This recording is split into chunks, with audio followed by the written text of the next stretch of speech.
కంటికి smart care మీ లుక్కి perfect pair mister opticals your style ఆ విజన్. కానీ ఒకటేంటంటే వరదు కళ్యాణి గారు కానీ మిగతా కొంతమంది లీడర్లు కానీ మీకు జగన్మోహన్ రెడ్డి గారు ఏమీ తక్కువ చేయలేదు, అంటే మీ సర్వీసెస్ ఉపయోగించుకున్నందుకు మీకు బాగానే చేశారనేది వాళ్ళ వాదన. చాలామంది ఇప్పుడు మాట్లాడుతున్నారు, తెలుగుదేశం పార్టీ వెనుక శ్రేణులు కానీ పదవులు అనుభవించారు, ఇప్పుడు ఇక్కడికి అధికారం ఉందని వస్తున్నారు, ఇవన్నీ కూడా మాట్లాడుతున్నారు, తెలిసి తెలియక మాట్లాడుతున్నారు. విక్రమ్ గారు మీరు అడిగారు కాబట్టి నేను చెప్పాలి. మహిళా కమిషన్ చైర్పర్సన్గా బాధ్యతలు తీసుకున్న తర్వాత వైఎస్ విజయమ్మ గారిని కలవడానికి వెళ్ళాను లోటస్ పాండ్లో హైదరాబాద్లో. కలవడానికి వెళ్ళినప్పుడు ఆవిడ చాలా బాధతోటి చెప్పారు, అప్పుడే నువ్వు ఇది తీసుకోకుండా ఉండాల్సిందమ్మా అన్నారా? ఆవిడ ఈ మాటని చాలామంది దగ్గర కూడా అన్నారు. మహిళా కమిషన్ చైర్పర్సన్ తీసుకోకుండా ఉండాల్సింది పద్మ, అసలు నీకు ఎప్పుడు ఇవ్వాలి, నీకు సీట్ ఇస్తా అన్నారు, 2014 ముందు సీట్ ఇస్తా అన్నారు, ఆ తర్వాత మొదటి ఎమ్మెల్సీ అన్నారు, ఎన్ని ఎమ్మెల్సీలు పోయినాయి అందరినీ నేను అడిగాను, ఎన్నిసార్లు ఆవిడకి అన్యాయం చేస్తారయ్యా అని చెప్పి నేను అడిగాను. చివరికి క్యాబినెట్ రోజు కూడా జగన్కి గుర్తు చేశాను, పద్మమ్మకి అన్యాయం చేయొద్దు, ఆమెను వదులుకోవద్దు అని చెప్పాను. ఇది ఆవిడ సూటిగా స్పష్టంగా మాట్లాడిన మాటలు. ఒక మాట నేను ఎక్కువగా చెప్పట్లేదు, తక్కువ చెప్పట్లేదు. విజయమ్మ గారి లెక్క అయినా నా లెక్క అయినా. విజయమ్మ గారు అప్పుడు గౌరవాధ్యక్షురాలుగా ఉన్నారు పార్టీకి, ఆమె సే ఉండేది కదా పార్టీ. అదే ఆవిడదేమి ఉండేది కాదండి. ఆవిడ ఉన్నదల్లా ఎప్పుడు జగన్మోహన్ రెడ్డి గారు జైల్లో ఉన్నంత వరకు, వీళ్ళు పార్టీకి అవసరమైనంత వరకు షర్మిల గారిది కానీ విజయమ్మ గారిది కానీ వాళ్ళది ప్రాధాన్యత ఉన్నది.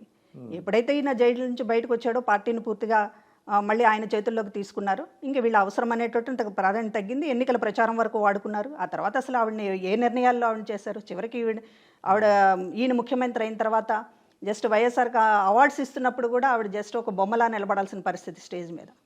ఆవిడ గౌరవాధ్యక్షురాలుగా ఎప్పుడు కీ రోల్ అయిపోయిందండి. ఆమె రోల్ ఎందుకు తగ్గిపోయిందంటే జగన్మోహన్ రెడ్డి గారు అందరికీ చెప్పేది ఇంకా ఒక పవర్ సెంటర్ ఒకటే ఉండాలి, వేరే ఉండకూడదు, అందుకే నేను ఎవరికి ఇవ్వలేదు అనేటటువంటిది చెప్పారు. కానీ చుట్టూ ఉన్న పవర్ సెంటర్స్ అన్ని వాళ్ళ దగ్గర వాళ్లే కదా. నా బాగా గుర్తు 2012 బై ఎలక్షన్స్లో మీరు విజయమ్మ గారితో ఉన్నారు. అవును.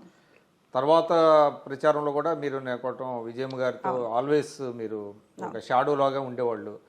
తర్వాత షర్మిలి గారితో పాదయాత్రలో కూడా మీరు బాగా ఉన్నారు. మరి మీకోసం విజయమ్మ గారు చెప్పలేదా? అది చెప్పారు కదా. ఆవిడ ప్రతిసారి నేను అడిగాను, ఎమ్మెల్సీలు ప్రతిసారి నేను అడిగాను, ఎన్నిసార్లు ఆమెకు అన్యాయం చేస్తారయ్యా అని చెప్పి అందరిని నిలదీశాను. చివరికి క్యాబినెట్ రోజు కూడా అడిగాను, పద్మమ్మని వదులుకోవద్దని చెప్పాను అనేది చెప్పి, ఇంకెందుకంటే నేను చేయగలిగింది లేదు అని ఆవిడ చెప్పింది. హెల్ప్లెస్ అనేటటువంటిది. ఏదైనా నీకు పోస్ట్ తీసుకోవడం అనేది, నాకు పోస్ట్ ఇస్తున్నప్పుడు నాకు ఆఫర్ చేసినప్పుడే అర్థమైంది, మహిళా కమిషన్ చైర్పర్సన్ అని అన్నారంటేనే పొలిటికల్గా నన్ను గొంతు నొక్కేసేటటువంటి ప్రయత్నం చేస్తున్నారు అనేది నాకు క్లియర్ అయ్యి నేను వద్దని చెప్పాను. ఐసోలేట్ చేయాలనేటటువంటి ప్రయత్నం. ఇప్పుడు మిగతా వాళ్ళందరూ మాట్లాడారు, పదవి ఇచ్చారు, మీకు ఏం తక్కువ చేశారు అనేటటువంటిది మాట్లాడుతున్నప్పుడు జగన్మోహన్ రెడ్డి గారి లెక్కలు అలాగే ఉంటాయి. కొంత చేసి చాలా చేశాననేటటువంటి ఒక బిల్డప్ ఇవ్వడం అనేటటువంటి ఆయన లెక్క, ఆయన లెక్క అది అవ్వచ్చు. అంటే మీకు హోదా, రాజ్యాంగ హోదా ఒకటి కల్పించి మీ వాయిస్ అంతే కదా. పొలిటికల్ ఇప్పుడు మనం ఎలాగొచ్చాం ఈ పార్టీలోకి మీకు కూడా తెలుసు. ప్రజారాజ్యం పార్టీ నుంచి ఒక లీడర్గా వచ్చాం ఈ పార్టీలోకి. లీడర్ని జీరో చేసిన తర్వాత మీరు ఏం పదవి ఇస్తే ఏంటి?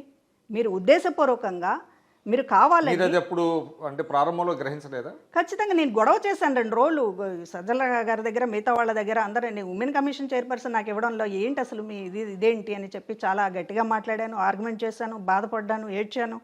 ఇది సంబంధించినటువంటిది అంతా గొడవ చేస్తే చివరికి వాళ్ళు అన్నది ఏంటంటే, నువ్వు ఇది తీసుకోకపోతే రివర్స్ అవుతాడు జగన్మోహన్ రెడ్డి గారు, రివర్స్ అవుతాడని చెప్పి భయపెట్టి. కలవలేదా మీరు అప్పుడు?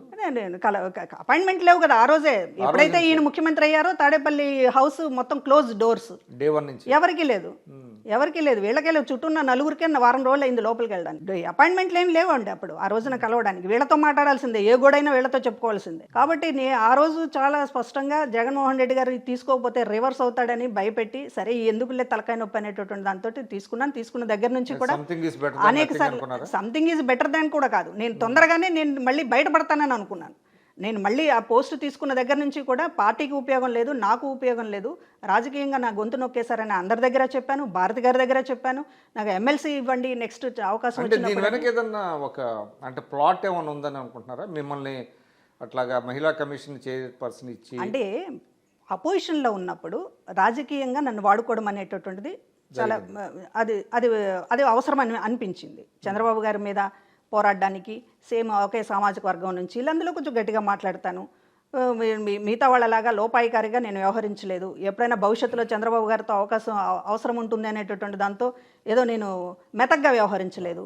కాబట్టి ఇదంతా వాళ్ళు బాగా అడ్వాంటేజ్గా తీసుకున్నారు, బాగా ఉపయోగించుకున్నారు. అయితే ఎప్పుడైతే అధికారంలోకి వచ్చామో ఈ అవసరం లేదనుకున్నారు. మళ్ళీ ఓడిపోతామనో లేకపోతే మళ్ళీ అవసరం వస్తుందనో అనుకోలేదు. మళ్ళీ ఓడిపోయిన తర్వాత మళ్ళీ నన్ను ఫీల్డ్లోకి రమ్మని అధికార ప్రతినిధి లేకపోతే మహిళా విభాగం అధ్యక్షురాలు ఇవన్నీ ఇస్తారు. ఎందుకని మళ్ళీ పోరాడాలి కాబట్టి. అంటే పార్టీలోంచి బయటకు వచ్చిన తర్వాత కొన్ని సోషల్ మీడియా ట్రోల్స్ ఇవన్నీ జరిగినాయి. సరే, అదే అందరి విషయంలో జరుగుద్ది, అందులో లాజిక్ ఉంటుందని నేను అనుకోను. కానీ బట్ చాలా వరకు మీ దృష్టికి వచ్చే ఉంటుంది. అంటే మిమ్మల్ని కొంచెం ఫైనాన్షియల్గా స్టెబిలైజ్ చేయడం కోసమే మహిళా కమిషన్ చైర్పర్సన్ ఇచ్చారు ఆయన అనేది కూడా అంటున్నారు. అది ఫైనాన్షియల్గా స్టెబిలైజ్ చేయడానికి మహిళా కమిషన్ ఇవ్వడం ఇది ఏంటి? అసలు ఫైనాన్షియల్గా నేను స్టెబిలైజ్ చేయాలంటే 2014 ముందే నాకు 14 తర్వాత నాకు ఎమ్మెల్సీ ఇవ్వాలి. ఫైనాన్షియల్గా స్టెబిలైజ్ చేయడం అనేది ఎవరు అడిగారు? ఇప్పుడు ఇదే మాట మాట్లాడే వాళ్ళందరికీ నేను చెప్తున్నాను, జగన్మోహన్ రెడ్డి గారు నాకు చాలా బాకీ ఉన్నారు. నేను అందుకే విజయమ్మ గారి మాటలు ఇందాక చెప్పాను. నేను ఇప్పుడు నా మొత్తం కూడా నాకున్నటువంటి లైఫ్ని, నాకున్నటువంటి పొలిటికల్ ఇదిని అంతా కూడా నాశనం చేసి ఇవాళ మళ్ళీ నేను జీరో నుంచి మొదలెట్టాల్సినటువంటి పరిస్థితి తీసుకొచ్చిన తర్వాత జగన్మోహన్ రెడ్డి గారు నాకు జీవితకాలం బాకీ ఉన్నారు, వసూలు చేస్తా వడ్డీతో సహా. ఆయన నాకు బాకీ ఉన్నారు, నేను ఆయనకి ఏం బాకీ లేను. ఆయన ఓ పదవి ఇచ్చి దులుపుకున్నారు అనుకుంటున్నారు, అదే పెద్ద ప్రయోజనం చేసినట్లు. అంటే అది చాలా మంది విషయంలో కూడా అట్లా జరిగింది. చాలా మంది అవ్వచ్చు, చాలా మందికి అదే జరిగింది. ఇప్పుడు ఎవరి అసంతృప్తులు వాళ్ళకు ఉన్నాయి. నేను ఉప ముఖ్యమంత్రిని చేశాను, లేకపోతే నేను రాజ్యసభ సభ్యుడిని చేశాను, నేను మంత్రిని చేశాను, ఏం తక్కువ చేశాను? మహిళా కమిషన్ చైర్పర్సన్ ఇచ్చాను, ఏం తక్కువ చేశాను? ఇది ఆయన లెక్క. కానీ మా లెక్కలు కూడా ఉంటాయి కదా. ఆయన లెక్క ప్రపంచానికి అర్థమైంది. కానీ ఎందుకు ఇవాళ జగన్మోహన్ రెడ్డి గారిని వదిలిపోతున్నారు ఇంతమంది అనేటటువంటిది ఆయన ఆలోచించుకోవాలి కదా. ఆయన తరపున మాట్లాడే వాళ్ళు ఆలోచించాలి కదా. ఇప్పుడు మాట్లాడే వాళ్ళు మీలాంటి వాళ్ళు కూడాను, లేకపోతే మీలంటే మీరనే కాదు, విశ్లేషకులు కావచ్చు, ఎందుకు ఇంతమంది పార్టీని వీడుతున్నారు అనేటటువంటిది కదా మెయిన్ పాయింట్. ఎందుకు జగన్మోహన్ రెడ్డి గారి కుటుంబం దూరం అయింది? ఎందుకు జగన్మోహన్ రెడ్డి గారికి సంబంధించినటువంటిది ఇవాళ అనేక సార్లు అన్నారు, మీరు మా ఫ్యామిలీ మెంబర్ అన్నారు. నన్ను ఫ్యామిలీ మెంబర్ అంటే ట్రీట్మెంట్ ఇలా ఉంటుందా అని నేను అడిగాను ఆయన్ని చివరిలో వచ్చేటప్పుడు. అంటే ఫ్యామిలీ మెంబర్ అంటే ఏంటి దాని అర్థం? అంటే ఫ్యామిలీ మెంబర్ లేకపోతే పద్మమ్మ తల్లి అనేటటువంటిది, దాంతో లేడీస్ని అట్లా తల్లి గిల్లి అనేస్తే వాళ్ళు కట్టుబడి ఉంటారు, కట్టుబానిసల్లా పనిచేస్తారు, అది సరిపోతుంది వాళ్ళకి అని అనుకుంటే అది ట్రీట్మెంట్, అది ఫ్యామిలీ మెంబర్ ట్రీట్మెంట్ అవ్వదు కదా. కలిశానండి, రాజీనామా చేసాను, కలిశాను. గెలిచిన తర్వాత నేను కొంచెం విషయాలు సూటిగానే మాట్లాడాను. చాలా ఓటమి తర్వాతే కలిశాను. ఇవాళ నాకు జరిగినటువంటి అన్యాయం అనేటటువంటిదని చెప్పాను. బహుశా రాజకీయాల్లో ఎవరు ఇలా ఉండరు ఇంత ఓపికగాను కూడా చెప్పాను. 15 ఏళ్ల పాటు నేను ఉన్నాను అని అంటే ఇంతకంటే సహనం రాజకీయాల్లో ఎవరు చూపించరని కూడా చెప్పాను. ఫ్యామిలీ మెంబర్ అంటే అర్థం ఏంటని కూడా అడిగాను. ఏమి మౌనమే ఉన్నాయి. ఇంకా అక్కడ మిగతా వాళ్ళు కూడా ఉన్నారు.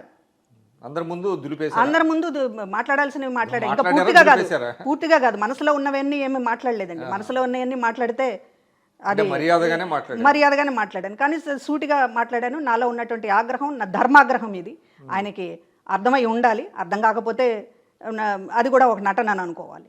కానీ ఎలక్షన్స్ ముందు మీరు ఆయనతో కొన్ని పార్టీ అంటే వస్తున్న మీకు సిద్ధం సభలకు కూడా మీరు కొన్నిట్లో కనిపించారు కదా. అవును, అది కూడా ఇన్వైట్ చేశారు మిమ్మల్ని. అది కూడా మాట్లాడతాను. మహిళా కమిషన్ చైర్పర్సన్ ఎప్పటి నుంచి ఇచ్చిన సంవత్సరం నుంచి నేను దాదాపుగా అందరి దృష్టికి, జగన్మోహన్ రెడ్డి గారి ఫ్యామిలీకి సంబంధించి కావచ్చు, అందరినీ కలుస్తూనే ఉన్నాను. కత్తులు కూడా పదును పెట్టకపోతే, వాడకపోతే తుప్పు పట్టిపోతాయండి. ఇవాళ నా పరిస్థితి కూడా అంతే అవుతుంది. మీరు నన్ను మహిళా కమిషన్ చైర్పర్సన్లో పెట్టడం అనేది చాలా రాంగ్ స్టెప్. సరైన పదవి, సరైన స్థానంలో సరైన మనిషిని పెట్టడం అనేటటువంటిది లేకపోతే అది రాజకీయ పార్టీలకు కూడా ఉపయోగం లేదు. నన్ను దయచేసి దీన్ని రిలీవ్ చేయండి, చైర్పర్సన్గా నన్ను రిలీవ్ చేయండి, ఎమ్మెల్సీ ఇవ్వండి అని చెప్పి సంవత్సరం తర్వాత నుంచి నేను అడగడం మొదలుపెట్టాను. చాలా ఎమ్మెల్సీలు చాలామందికి ఇచ్చారు, ఎవరెవరికో ఇచ్చారు, అసలు పార్టీకి సంబంధం లేని వాళ్ళకి ఇచ్చారు. అయినా కూడా నా ఆర్గ్యుమెంట్ని నేను వదలలేదు, మాట్లాడుతూనే ఉన్నాను. చివరి ఎమ్మెల్సీకి ముందు, సంవత్సరంన్నర ముందు నేను ఇక నాకు సీట్ అన్న ఇవ్వండి అని అడిగాను. ఎందుకంటే జగన్మోహన్ రెడ్డి గారు అపోజిషన్లో ఉన్నప్పుడు ఇంటెన్షనల్ అది నాకు అర్థం కావడానికి కొంచెం టైం పట్టింది. ఎందుకంటే ఇంటెన్షనల్గానే అయినా, ఎందుకంటే దాదాపు పార్టీలో అందరూ కూడా ఏంటి ఎందుకు ఇవ్వటం లేదు, ఎమ్మెల్సీ మీకు ఈజీగా ఇచ్చేస్తారు కదా అంటారు. ఎవరు నెంబర్ 1, 2, నెంబర్ 2, నెంబర్ 3 స్థానంలో ఉన్నవాళ్ళు కూడా ఎమ్మెల్సీ అడిగితే మీకు ఎందుకు ఇవ్వరు, ఇచ్చేస్తారు కదా. పోనీ సీట్ అంటే సరిగ్గా ఎక్కడ సీటు అనేటటువంటి దాంతో ఏమన్నా ప్రాబ్లం ఉందేమో, ఎమ్మెల్సీ ఎందుకు ఇవ్వరు మీకు, ఇచ్చేస్తారు కదా అని అంటే ఆ స్థాయిలో వాళ్ళని కూడా నమ్మారు. ఇంకేముంది ఎమ్మెల్సీ ఇవ్వడానికి ఇబ్బంది ఉంది అనేది. కానీ ఎమ్మెల్సీ కూడా చివరి జగన్మోహన్ రెడ్డి గారండి. నేను వేరే అడ్డుపడి ఉండొచ్చు, చాలా మంది ఉంటారు, ఈ రాజకీయాల్లో సహజంగా ఎక్కడైనా అడ్డుపడ్డం అనేటటువంటి శక్తులు కొన్ని ఉంటాయి. కానీ జగన్మోహన్ రెడ్డి గారు తన ఫ్యామిలీ మెంబర్ అనుకున్నప్పుడు ఆయన కాచుకోవాలి. జగన్మోహన్ రెడ్డి గారికి ఇష్టం లేదని నేను అనుకుంటున్నాను. అందుకనే నేను ఇంత ఆయనకు సంబంధించినటువంటి విషయాలు ఆయన పర్సనాలిటీలో పైకి చెప్పేది ఒకటి చేసేది ఒకటి ఖచ్చితంగా ఇప్పుడు అదే కదా మనకు తెలిసి వస్తున్నటువంటిది. అంటే అదే ఇప్పుడు సహజంగా రాజకీయ పార్టీలు అన్న తర్వాత ఒక్కొక్కసారి ప్రామిస్ చేయలేకపోతారు, అది అర్థం చేసుకుంటామండి ఎవరైనా కానీ.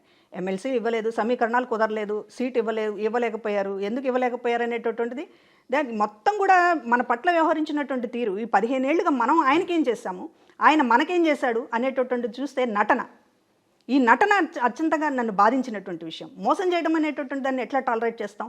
మీరు చేయకపోతారు, మీకున్నటువంటి పరిస్థితుల్లో మీకు కుదరలేదు, అర్థం చేసుకుంటాము. లేకపోతే సరే మీకున్నటువంటి ఇంకా ఏదైనా ప్రత్యేకించి పక్కన పెట్టాలనుకున్నారు, అది కూడా అర్థం చేసుకుంటాం. కానీ మోసం చేసడం మాత్రం ఎట్లా? ఆయన విషయంలో ఒకటి ఉంది కదండి, మాట తప్పడు మడమ తెప్పడు అని అంటారు. ఇప్పుడు అలా అంటే ఎలా వచ్చింది అది? మరి అది రాజశేఖర్ రెడ్డి గారి దగ్గర నుంచి అలాగ వచ్చింది, మాట తిప్పడు మడమ అనేటటువంటిది. అసలు ఆయన మాట్లాడితే కదా, ఆయన చాలా మడమ తిప్పాడు అనుకోండి, కానీ అది ఒకటి పడింది కదా. అది ఒక హైప్, ఎవరికి వాళ్ళు ప్రచారం చేసుకునేటటువంటి అనేక ఫేక్ ప్రచారాల్లో భాగం అదొకటి. మాట తప్పడు మడమ తిప్పడు అనేటటువంటి ఆ విషయంలోనే ఉంది కదా మాట తప్పడు. విజయమ్మ గారే క్వశ్చన్ చేస్తున్నారు కదా, ఆ అమ్మాయికి ఆవిడకి ఎన్నిసార్లు అన్యాయం చేస్తారు అని చెప్పి ఆవిడ అడిగిందంటే ఎన్నిసార్లు మడమ తిప్పాడు జగన్మోహన్ రెడ్డి? ఆమె ఫెయిర్ లేట్ అండి విజయమ్మ గారు. ఆవిడ ఫెయిర్ అండి, ఆవిడ ధర్మంగా ఉంటారు అన్ని విషయాల్లో ఖచ్చితంగా. అందుకనే ఆవిడ ఈ రాజకీయాల్లో పూర్తిగా పక్కన పెట్టేశారు జగన్మోహన్ రెడ్డి. ఎందుకంటే ఆవిడ అడుగుతుంది ఇలాంటి, ఎందుకు వాసిరెడ్డి పద్మ మనతో ఉంది మొదటి నుంచి, అన్ని విషయాల్లో కాచుకుంది. ఎవరు కాచుకుంటారండి? నీ అరెస్ట్ అయినప్పుడు, జగన్మోహన్ రెడ్డి అరెస్ట్ అయినప్పుడు మొత్తం కూడా ఇంటి ముందు టెంట్ వేసి ఫ్యామిలీ మెంబర్స్ అందరూ కూర్చుంటే ఒక్క నాయకుడు లేడు. ఆ రోజు రాత్రంతా నేనున్నాను. భారతి గారు, విజయమ్మ గారు, షర్మిల గారు, వీళ్ళు ముగ్గురు కూడా కూర్చుంటే ఆ రోజు ఉన్నటువంటి ఈ సోకాల్డ్ లీడర్స్ ఎవరు కూడా ఆ రోజు ఎవరు ఉండలేకపోయారు అక్కడ. ఆ రోజు నుంచి చివరి దాకా వాళ్ళతో ఉండి మాట్లాడింది ఆ కుటుంబానికి తెలుసు. ఆ రోజు సిబిఐ మీద మాట్లాడాలంటే ఈ సజ్జలు ఎక్కడున్నాడు? ఆ రోజు వీళ్ళు ఎవరు లేరు. సిబిఐ మీద పోట్లాడాలంటే మాలాంటి వాళ్ళమే మళ్ళీ.